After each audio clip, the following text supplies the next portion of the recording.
Salut à tous les amis et bienvenue dans un nouvel épisode de Geek News. Alors cette semaine Geek News un petit peu rapide puisque DJI vient de lancer un nouveau drone du nom de Matrice 200.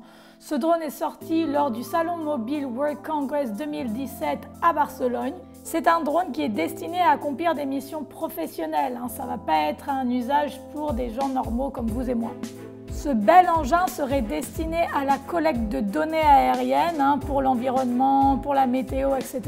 Il serait destiné aux inspections critiques d'infrastructures, par exemple des ponts, des tours de communication, etc. Mais également à des installations liées à l'énergie, comme des lignes à haute tension, éoliennes, des plateformes pétrolières et également à la cartographie de chantier. Il pèse 3,8 kg. Il peut être équipé d'une caméra avec une fixation nacelle située sous l'appareil, mais ils ont aussi sorti deux autres versions de l'appareil en même temps, le M210 et le M210 RTK, qui seraient capables d'accueillir deux nacelles parallèles sous l'appareil, une nacelle au-dessus, une nacelle au-dessous pour mettre deux caméras. La dernière version, elle permettrait d'améliorer le positionnement satellite pour atteindre une précision théorique de l'ordre du centimètre. Waouh! Pour la transmission des images en temps réel, c'est du HD en 1920 par 1080. Le M200 s'appuie sur l'iBridge 2 avec une portée qui peut atteindre 7 km, évidemment selon les pays et selon les réglementations. Et si vous voulez commander le M200, eh bien sachez qu'il est disponible évidemment en précommande et qu'il serait disponible aux alentours du second trimestre de 2017. Autre geek news de la semaine, un petit peu moins drôle évidemment cette fois-ci, c'est que les États-Unis commencent à utiliser des drones pour tuer des gens. Cette semaine, ça s'est passé dans le nord-ouest du Pakistan. Les États-Unis, ils ont tué deux hommes à moto. Rappelons-le, le Pakistan, en fait, il est très réticent à l'utilisation des drones puisqu'il estime que ça viole la souveraineté du pays.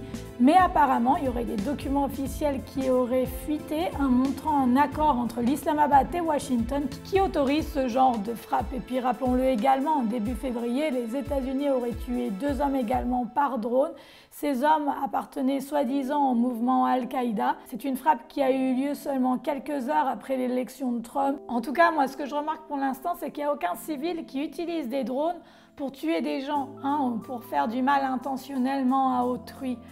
Enfin, moi je dis ça, je dis rien. Moyen quand même. Je ne sais pas ce que vous en pensez. Si vous avez un avis là-dessus, n'hésitez pas à m'écrire un petit commentaire là-dessous, puisque moi, il y a quand même des choses qui me dépassent. Aux États-Unis également, cette semaine, un homme a été condamné à 30 jours de prison ferme et à 500 $ d'amende, puisqu'il avait percuté avec un drone en pleine tête une femme lors du Pride Parade 2015.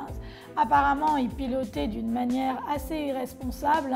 La femme, elle a pris le drone en pleine tête, elle est tombée inconsciente au sol.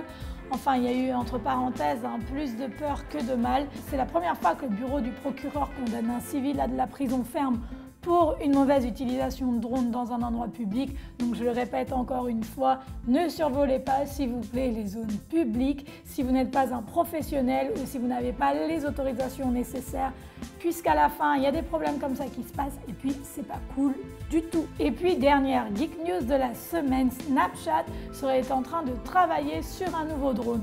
Donc on n'a pas trop d'infos à ce sujet, mais c'est un drone qui serait soi-disant équipé d'une caméra pour prendre des photos et des vidéos. Cette nouvelle a été publiée dans le New York Times, mais on ne sait pas si ce drone va être disponible pour un grand public ou seulement à usage privé ou à usage événementiel.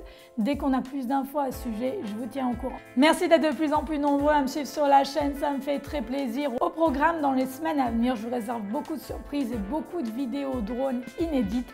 Donc si vous n'êtes pas encore abonné, vous devriez considérer appuyer sur le bouton qui apparaît juste ici. Si ce genre de vidéo vous plaît, vous pouvez également m'écrire un petit commentaire, je me ferai un plaisir de vous répondre. Et puis moi je vous dis à la semaine prochaine pour une nouvelle Geek News. Bye!